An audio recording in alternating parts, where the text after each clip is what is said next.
കുമ്മനം രാജശേഖരൻ വേറിട്ട ഒരു വ്യക്തിത്വമാണ്. തിരഞ്ഞെടുപ്പിൽ മാത്രമല്ല, തിരഞ്ഞെടുപ്പ് പ്രചരണത്തിലും അദ്ദേഹം തന്റെ വ്യക്തിത്വം കാത്തുസൂക്ഷിച്ചു. തിരഞ്ഞെടുപ്പ് പ്രചരണത്തിനിടെ കിട്ടിയ ഷാളുകൾ സ്ഥാനാർത്ഥികൾ എന്തു ചെയ്യും?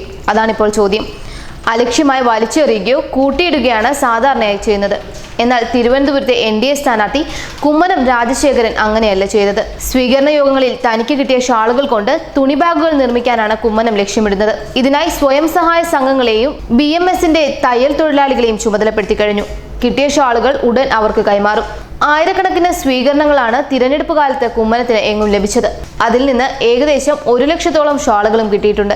ഇതുപയോഗിച്ച് 10,000-കണക്കിന് ബാഗുകൾ നിർമ്മിക്കാനാണ് ലക്ഷ്യം വെക്കുന്നത്. സഞ്ചി നിർമ്മിക്കാൻ സാധിക്കാത്ത തുണി, തോർത്ത് എന്നിവ അനാഥാലയങ്ങൾക്ക് പതിവ് പോലെ സംഭാവന ചെയ്യും. പരിസ്ഥിതി സൗഹൃദ സംസ്കാരം വോട്ടർമാർക്ക് പകർന്നു നൽകുകയാണ് തുണിസഞ്ചി നിർമ്മാണം കൊണ്ട് ലക്ഷ്യമിടുന്നതെന്ന് കുമ്മനം രാജശേഖരൻ വ്യക്തമാക്കി. പ്ലാസ്റ്റിക് ബാഗിന്റെ ഉപയോഗം കുറയ്ക്കാനും ഇതിലൂടെ സാധിക്കും. പരിസ്ഥിതി സൗഹൃദ തിരഞ്ഞെടുപ്പ് എന്ന കമ്മീഷന്റെ നിർദ്ദേശം പൂർണ്ണമായി പാലിച്ചായിരുന്നു തന്റെ തിരഞ്ഞെടുപ്പ് പ്രചരണം. ഇതിന്റെ ക്രിയാത്മകമായ പരിസമാപ്തിയാണ് ബാഗ് നിർമ്മാണമെന്നും അദ്ദേഹം വ്യക്തമാക്കി. വോട്ടെടുപ്പ് കഴിഞ്ഞാലുടൻ സഞ്ചി നിർമ്മാണം തുടങ്ങും. തിരഞ്ഞെടുപ്പിന്റെ കലാശക്കൊട്ടിലും വ്യത്യസ്തനാവാൻ കുമ്മനം ശ്രദ്ധിച്ചിരുന്നു. ഞായറാഴ്ച വൈകിട്ട് പ്രചരണം അവസാനിക്കുന്ന വേളയിൽ ഒരു കാരണവശാലും ഗതാഗത തടസ്സം ഉണ്ടാക്കരുതെന്ന് അദ്ദേഹം പ്രവർത്തകർക്ക് മുന്നറിയിപ്പ് നൽകിയിരുന്നു. ജയിക്കുമെന്ന പ്രതീതി ഉണ്ടാക്കിയ മത്സരമാണ് തിരുവനന്തപുരത്ത് നടന്നത്. അതുകൊണ്ട് തന്നെ പ്രചാരണവും ശക്തമായിരുന്നു. C. ദിവാകരനെയും ശശി തരൂരിനെയും മറികടക്കുന്ന കലാശക്കൊട്ടാണ് കുമ്മനത്തിന് വേണ്ടി നടന്നത്. ഓരോ ജംഗ്ഷനിലും 100-കണക്കിന് BJP പ്രവർത്തകരാണ് അണിനിരുന്നത്. അവർക്കെല്ലാം അച്ചടക്ക ലംഘനം ഉണ്ടാകരുതെന്ന കർശന നിർദ്ദേശമാണ് കുമ്മനം നേരിട്ട് നൽകിയത്. തലസ്ഥാനത്ത് AK ആന്റണിയുടെ റോഡ് ഷോ വരെ CPM തടയുന്ന സാഹചര്യമുണ്ടായിട്ടും BJP അത്തരം സാഹസങ്ങൾക്കൊന്നും മുതിർന്നില്ല.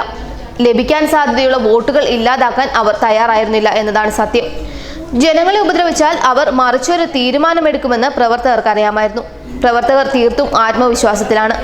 തലസ്ഥാനത്ത് നിന്ന് തങ്ങളുടെ MP ജയിച്ചാൽ അത് തലസ്ഥാനത്തെ പ്രവർത്തകരുടെ രാഷ്ട്രീയ ജീവിതത്തിൽ തിളക്കമാർന്ന ഒരു അധ്യായത്തിന് തുടക്കം കുറിക്കപ്പെടുമെന്ന് ഓരോ പ്രവർത്തകനും മനസ്സിലാക്കിയെന്നിടത്താണ് BJPയുടെ ഇപ്പോഴത്തെ വിജയം. തിരഞ്ഞെടുപ്പിന്റെ നടത്തിപ്പിലും കർക്കശമായ അച്ചടക്കം പാലിക്കാനാണ് പ്രവർത്തകർക്ക് BJP നേതാക്കൾ നേരിട്ട് നിർദ്ദേശം നൽകിയിരുന്നത്.